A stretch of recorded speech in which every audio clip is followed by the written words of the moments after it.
gönüllülük esasıyla çalışıyorlar. Bir yangın olduğu zaman hepsi koşarak gelip yangına gidiyorlar. Bir de börek mi yapacağız? Oh, popladı. Amerikan sentezi kahvaltımız hazır.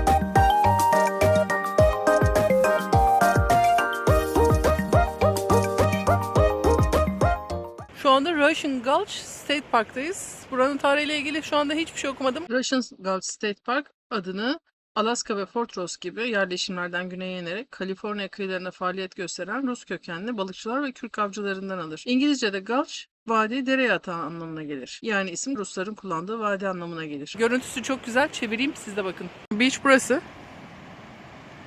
Ve hemen beach'in üstünde bir sürpriz var. İnanılmaz güzel bir köprü. Birazdan o köprünün üstünden de geçeceğiz.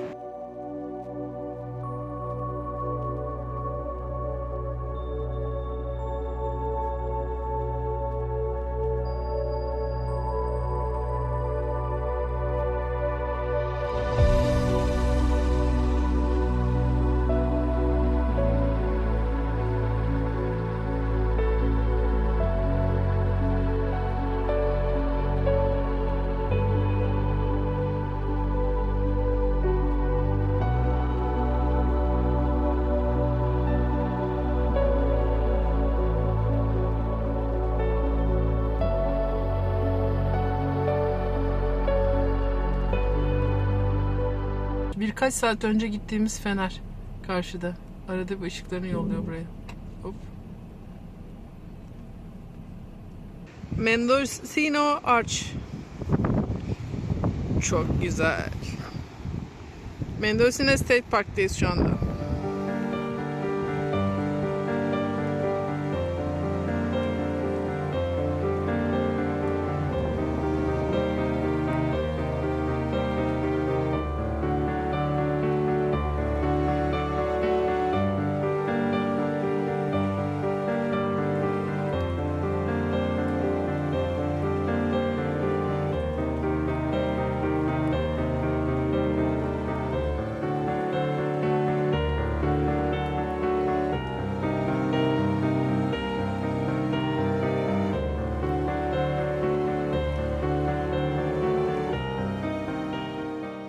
Her sabah da market görüntüsüne uyanılmaz ki. Bugün bakalım ne varmış manzarada. Çok güzel görünüyor. Ortalığı biraz dağınık bıraktık ama sen toplar mısın? Kapıyı açıp bırakayım mı?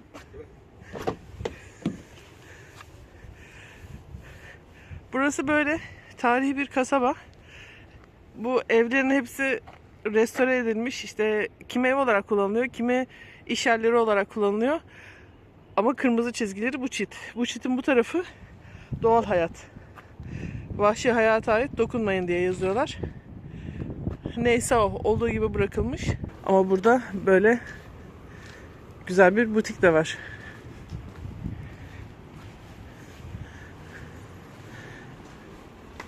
Bayağı da şık. Böyle nakışlı falan elbiseler.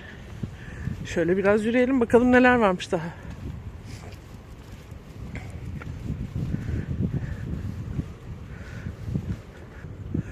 Burası wine tasting, şarap evi. Burası çikolatacı. Ocean Sports. Spor kıyafetler satan bir yer.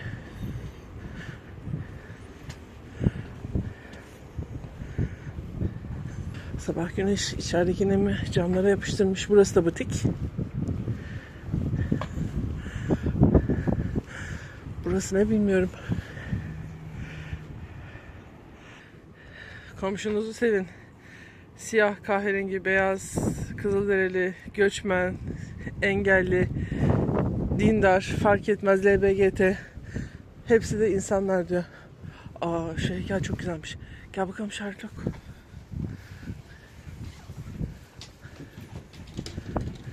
Bu arada arkada da bir tane bar var. Ya çok güzel. Şuna bakın. Burası bir oyuncakçı. Bu arada şu yazı No Kings, No Fear, Immigrants are welcome here.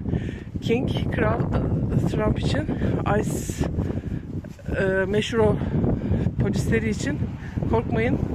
Kral yok, korku yok. Buraya herkes gelebilir diye yazmışlar. Kaliforniya'nın her yerinde böyle yazılar var. Burası da geldiğimiz yerin bir arka sokağı. O demin Sherlock'ta önüne kadar gittiğimiz Fog Eatery vardı, kafe. Onun buradan da bir girişi varmış. Orası çok modern bir görüntüdeydi. Burası da çok otantik bir görüntüde. Eskilerde olduğu gibi orijinal haliyle bırakılmış.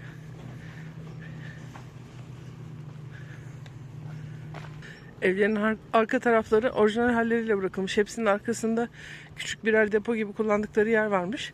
Onlar duruyor. Birinin girişi burada. Böyle tünel gibi yapmış. Onun yanında şöyle bir ev var.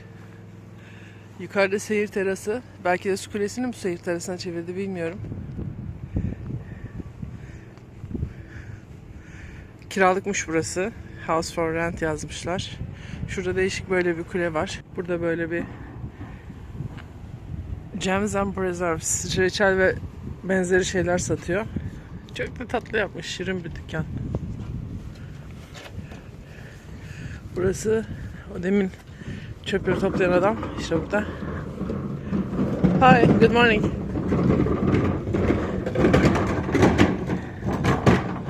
Mücevherler ve hediyelik eşyalar satıyor. Ve şurada da Creative Hands diye bir yer var. El işi olduğunu söylediği ürünler satıyor. Çok güzel. Bardaklar çok güzelmiş. Ama yani bunların el işi olduğuna kim inanır? Hatta çimolu bile diyebiliriz belki. Sherlock dur, tasmanı çıkartalım. Vay, burası mis gibi kahve kokuyor. Birileri biz yokken kahve yapmış. Vay canına. Çok güzel kahve kokuyor. Kahve ben yapıyorum zaten. Ama çok güzel kokuyor. Şu anda yapacağını düşünmemiştim. Biz Sherlock'ta dolaşıp geldiğimizde kahve hiç hazır olmuyordu da genelde sen uyuyor oluyordun. Buranın havası sana da yaradı. Hep burada kalalım biz. Şu manzaraya karşı bir Türk kahvaltısı yapsak mı bugün? Hadi bak. Simit stoklarımızı da biraz azaltalım. Atalım şunları fırına. San Francisco'ya gidiyoruz. San Francisco'da simit bulunur. Berra yazmış. San Francisco'daki Trader Joe's'larda simit varmış. Evet, gider top. Burnun kanamış. Hadi ben de çok kalanım. Bir de börek mi yapacağız? Oh, popladı. Evet. Hamurunu sen yoğurdun. Tamam, ver bana, böreği ben yaparım artık. Ağzında hamur yoğurmuş hamur. Tamam, böreği ben yaparım. Şöyle açalım.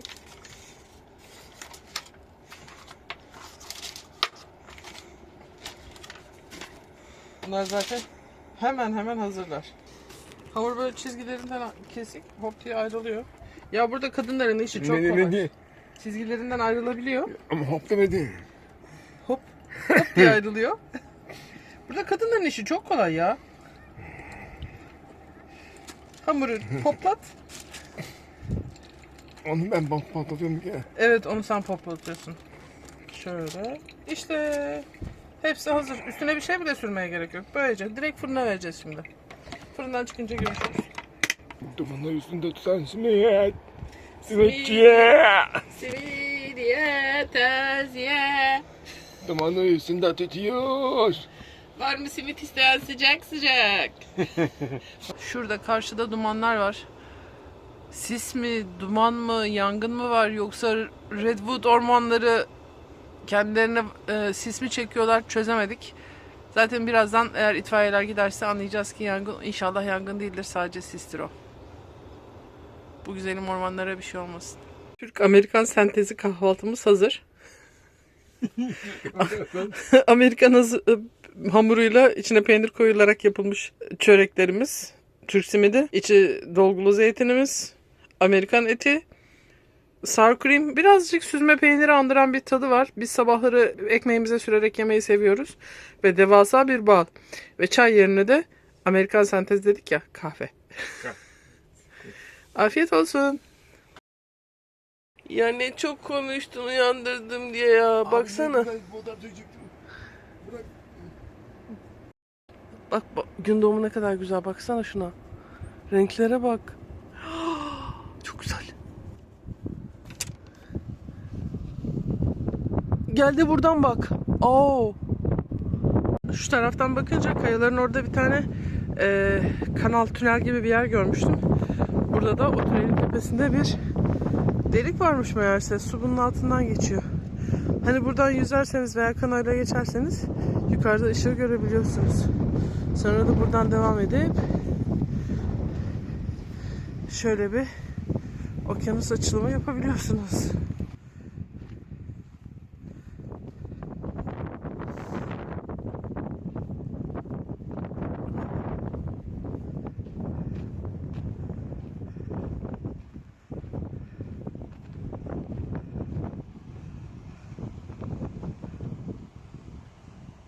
Gidip bakamıyoruz ama şunun altında şuradan oraya giren bir tünel var. Bu köşeden görebiliriz belki. Şöyle gidelim. Aa ne güzel heykel yapmışlar buraya.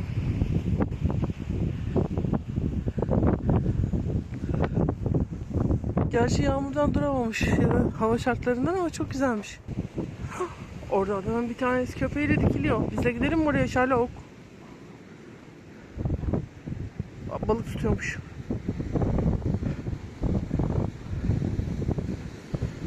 Buralardan aşağı iniş de var ama şu anda inmem ben herhalde. Sherlock yorulmaya başladı çünkü bayağı yürüdük. Ama orada bir tane anı yazısı var. Ne acaba onlar? Oh. Hiç olmazsa gidip ona bakaydık. Geliyoruz aşağıya doğru. Wow, çok güzel. Acaba ne yazıyor orada?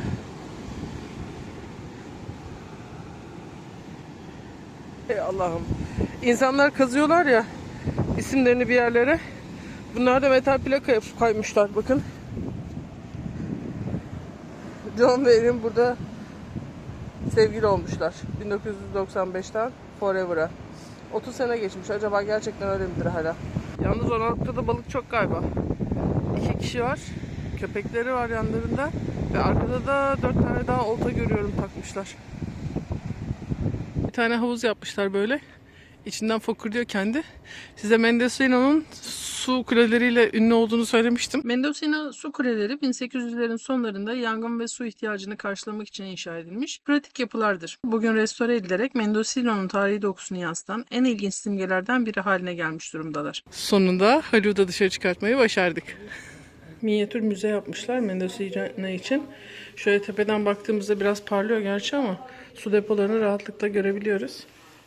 Her yerde su depoları var. Hemen hemen her evin kendine ait bir su deposu ve bir rüzgar gülü var. Burası çok aşırı sığ ve kayalık bir denize sahip olduğu için ama kereste işi de çok fazla olduğu için böyle daha altı düz kayalarda da çarpmayacak ve sığ denize gidebilecek tekneler koyuyorlarmış. Ama gene de tekneler suyun kıyısına fazla yanaşamıyor. Yanaşsa bile zaten çok dik kenarlar. Bu şekilde bir düzenek kurmuşlar. Buradan yukarıdan keresteleri sallıyorlarmış aşağıya. Aynen şurada olduğu gibi. Aşağıda da denizciler yakalayıp onları istifliyorlarmış. Ama tabii o öyle bir hızlı geliyor ki aşağıya yakalayamazsan seni de beraber suya götürüyor. Çok ölen olmuş. Ve çok fazla gemi burada batmış. O yüzden sistemleri sonra değiştirmişler. Teleferik şeklinde sokmuşlar. Bu da 1800'lerin başlarında öküzlerle kereste taşıma işi. Ağaçları böyle kesmişler, parçalamışlar. Bakın bu sonradan kurulan teleferik sistemi. Aynı zamanda gemilere yolcu taşımak için de kullanıyorlarmış. Önceleri şu şekilde işte böyle. O deminki içeride gördüğümüz maketteki gibi. Yukarıdan aşağı uçarak gelen keresteler. Buradan teknedeki adamlar bunları yakalıyorlar. Bakın şurada da var bir fotoğraf. Uçarak geliyor, teknedekiler yakalıyor. Teknedekiler daha sonra biraz daha açığa, biraz daha. Bu da gerçi yakalayan teknelerden.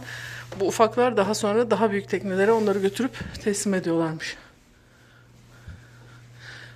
Ama hayat burada lumber yani kerestecilik üzerine kurulmuş. Şuna bakın. Ahşaptan yapılmış bir tren yolu. Burada sokaklarda yürürken şu da dikkatimizi çekti. Burası da aynı daha önceki müzede görüp de size anlattığımız gibi çok eski bir kerestecilik şehri olduğu için hala eski evlerin bazılarının önlerinde kaldırımlar ahşaptan yapılmış ve o şekilde korumuş. Kullanmaya da devam ediyorlar. Burası batı kanadındaki yatak odası. Sanırım çocuğun yatak odasıymış. Burada poloları, sayı abaküsü. Şurası sanırım East Bedroom, doğu yakası odası. Burası da bir kız çocuk odası.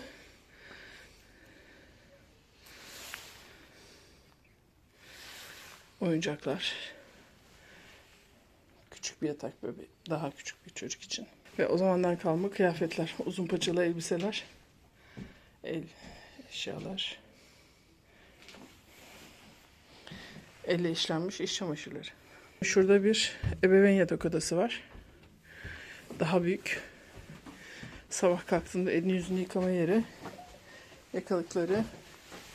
Burada giyinme soyunma odaları. Burada da bu evde yaşayanların fotoğrafları zamanında. Maalesef hiçbir şey hiç kimseye kalmıyor. Burada da aynı şekilde.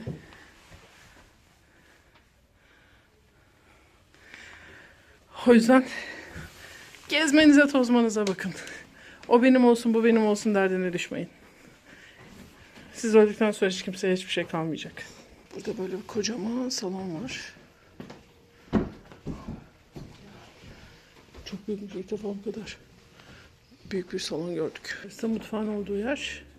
Bu daha önce gördüğümüz gibi çok modern bir mutfak değil, daha ahşap ama beyaz eşyaları olmayan bir mutfak. Ve her zamanki gibi telefon, bir bebek koltuğu. İşte bu kadar. Bu arkadaşların müzeleri böyle.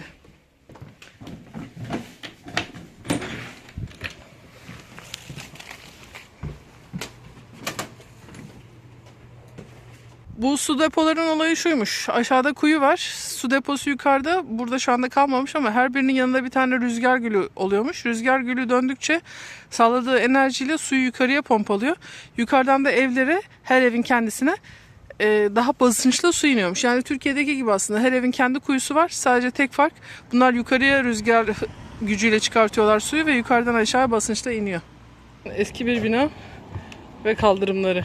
Kenarına gene bir betona destek yapmışlar ama bina gerçekten eskilerden kalma. Böyle kaldırımları gördüğümüz zaman anlıyoruz ki burası genel olarak bir ağaç işleme şehriymiş. Karşıda bir tane daha su deposu var. Su kulesi. Burada bir fire department var. Burada küçük yerlerde fire department'lar gönüllülük esasıyla çalışıyorlar. Şehrin çalışanlarından bazıları buraya gönüllü oluyor. Bir yangın olduğu zaman, alarm çıktı verildiği zaman hepsi koşarak gelip yangın arabalarını alıp yangına gidiyorlar. Ara ara eski binalar, yol üstünde kaldırım. Esas kaldırımların esas hali bu. Ahşap kaldırımlar. Burası da böyle bir kilise. Kilisenin tepesine heykeller yapmışlar. Aşkım, bu arabayı satarsak yapacağımız karavanın modelini buldum. Bu mu? Evet. İşte bu. Şey çok hoşumuza gitti. Çok güzelmiş. Sokak şöyle başlıyor. Bizim model karavanın önünden geliyor. Ve böyle devam ediyor. En sonunda bir tane kilise var. Burası Mendocino Sanat Merkezi. Böyle kocaman bir bahçesi var. Bir de kapıda böyle bir heykel var. Peki bu ne? Bitki mi bu? Yengeç veya ne istakoz. Kankalyos bir şey, kıskacı. Heykeli. Kıskacı. Sadece kıskacı. Sadece kıskacı. Heykeli ama yani canlı bir şey değil bu. Değil. Tam bizim oraya göre bir sanat merkezi burası. Yasaklananlar. Yasaklanan kısımlar siyahla kapatılmış.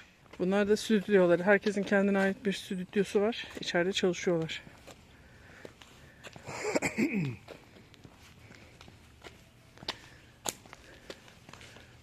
Rogan'ın stüdyosu. Avery Deck. McCoy'nin stüdyosu. Herkes kendi yaptıklarını hem yapıyor hem satıyor. Burada bu kadar kocaman alan niye boş Örük? Çünkü burası eyalet parkı yapmışlar. Eyalet parkı. Ve bence şu ev çok güzel. Neden? Çünkü ağaçları çok güzel. Ağacı güzel olan bir yerin evi güzeldir. Değilse de güzeldir. Bakın orada bir su deposu. Burada bir su deposu. Bak nerede? Şurada bir su deposu.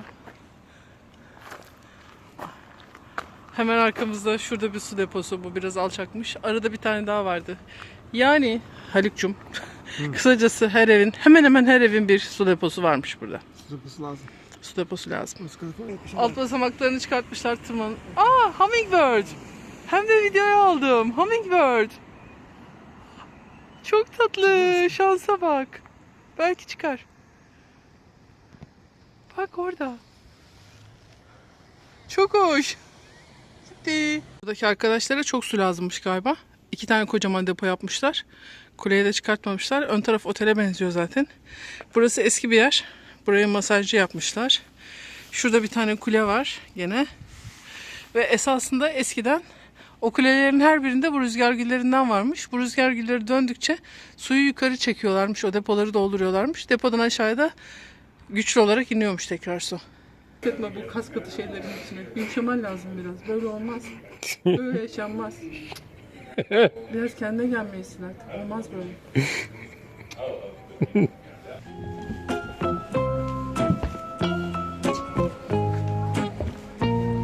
Bol diyor.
State Park'ın diğer tarafına doğru yürüyüşe çıktık. Burası biraz daha az insanların geldiği yer ama gene de bir yol var. Aşağıda bir tane daha sahil var kayalıkların arasında. Buraya iniliyor mu bilmiyorum. Şunlara da kelp diyorlarmış. Ne olduğunu bilmiyorum, bakacağım. Bütün suyun üzerinde yüzüyorlar. Yol boyunca gelirken hep gördük zaten. Ve meşhur kırmızı yılbaşı çiçekleri. Burada her yerdeler. Yabani otlar gibi yetişiyorlar. Ve bir şey daha var tabii. Bizim değer verdiğimiz kalalar. Görüyorsunuz burada doğanın içinde. Bahçelerde özel olarak bile yetiştirilmiyor. Sadece doğada, State Park'ın içinde. Ot gibi her yerdeler. Bakın orada ileride de var beyaz. Çok güzeller. Orada bayağı çoklar. Ama çok ıslak yer, gidemem.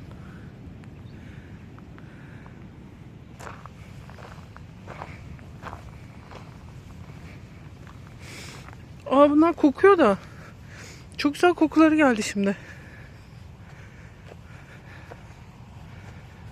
Size Instagram'dan bir tane fotoğraf attım. Bu nedir bilen var mı diye, bir bitki fotoğrafı. Herkes yabani kara lahana dedi bunun için. Dedim okey, o zaman toplanıp yenebilir. ChatGPT'ye dedim yine de bir sorayım. ChatGPT'ye sordum. O da dedi ki evet, yabani kara lahana. Ama asla toplayıp yeme. Allah Allah, zehirli mi acaba? Niye? Çünkü bu fotoğrafı bir State Park'ta çekmişsin. State Park'larda yaprak bile kopartmak yasak. Sakın ha koparıp yeme. Yasak, ceza alırsın. Tamam. Eyvallah.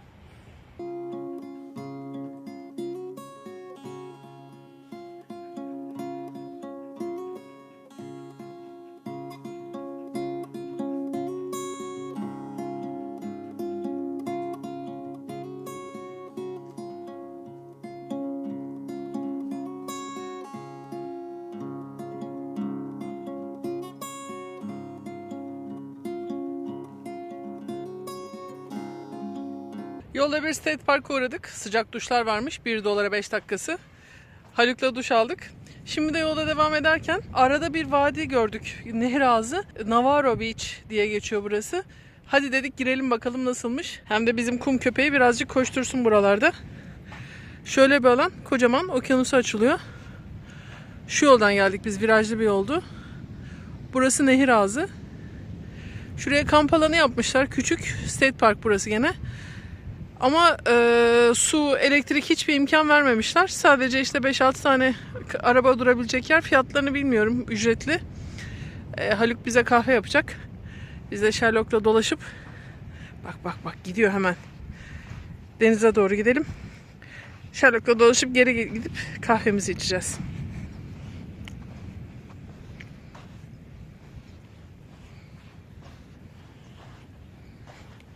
Şu denizin kıyıya savurduğu ağaçların büyüklüğüne bakar mısınız? Ve de tabii dalgaların yüksekliğine. Burada sahil bir ilginç. Yukarıdan gidip aşağı doğru aniden derinleşiyor. Genelde şurası gibi olur. Daha yayvan, yassı. Ama burada derin.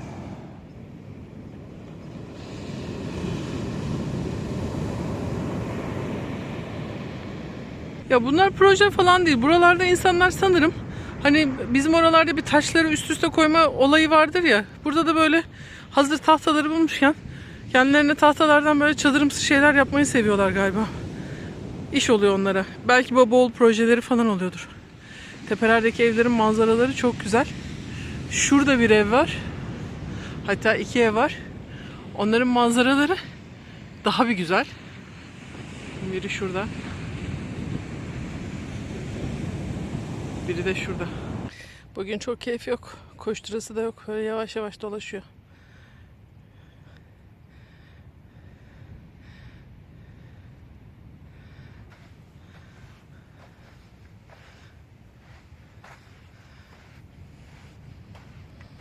Yoruldun mu annem sen?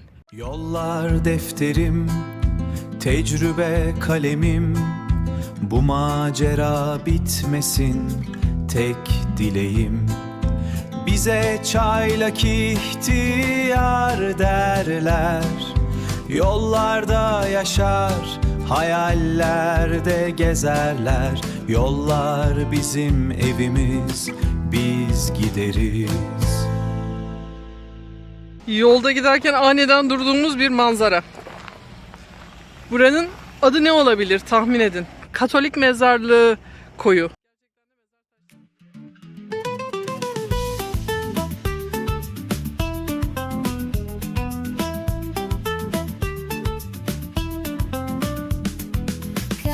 Buluyoruz radyoda eski bir şarkı.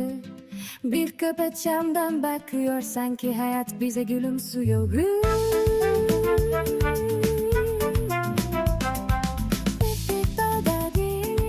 Hayat biraz plansız ama tam da bu yüzden iyi. Bir benzinlik, 2 kahve, haritada kayık, bir sahil durursak belki. Biz burada daha önce geldiğimizde de kalmıştık. Evet kalmıştık ama unuttuk. Nasıldı hatırlıyor musun? İşte onu unuttum. Ben burada kalmak istedim. Çünkü hava açık, yıldızları seyrederiz. Çok ışık kirliliği yok diye. Evet, bu da sana kapak olsun. Denizin üstünden bulut geliyor.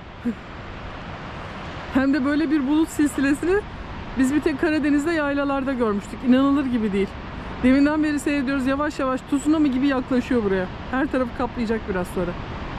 Bütün denizin üstünden geliyor yürüyerek. Şaka gibi. Gün batımı seyredelim dedik, onu da seyredemedik. Burası böyle bir park yeri. Büyükçe bir park yeri. Geçen defa buradan geçerken diğer karavanımızla çok geceye kalmıştık. Ne yapacağımızı bilemeyip gelip ne güzel yermiş deyip kalmıştık.